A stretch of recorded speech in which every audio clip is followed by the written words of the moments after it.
আসসালামু আলাইকুম রহমতুল্লাহি ওবারাকাতুহু। জুম্মার নামাজ মুসলমানদের জন্য সপ্তাহের একটি অন্যতম ও গুরুত্বপূর্ণ দিন। এটি মহান আল্লাহর পক্ষ থেকে রহমত, গুনার মাপ এবং পারস্পরিক ঐক্যের প্রতীক।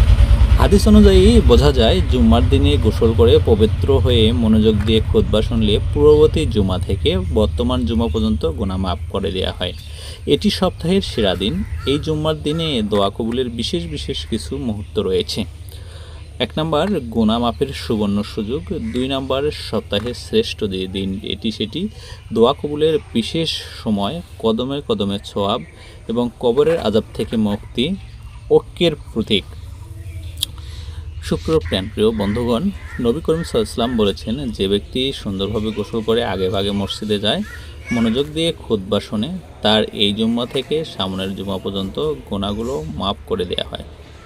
সপ্তাহের শ্রেষ্ঠ দিন হিসেবে এই দিনটি হলো ইয়াউমুল জুমা বা সমাবেশের দিন।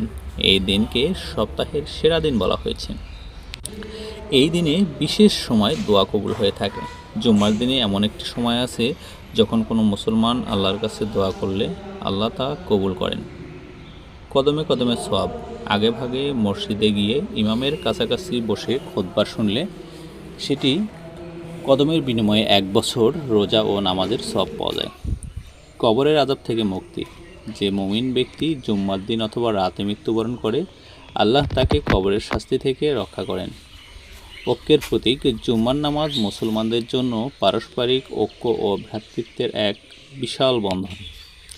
সুপ্রিয় প্রাণপ্রিয় ভাইয়েরা, আসুন আমরা এই মসজিদে যে জুম্মার দিনে যে ফজিলতগুলো রয়েছে, যে তাৎপর্যসমূহ রয়েছে, আমরা যেন এটি পালন করতে পারি। আল্লাহ আমাদের তৌফিক দান করুক। আসসালামু আলাইকুম ওয়া রাহমাতুল্লাহি ওয়া বারাকাতুহু।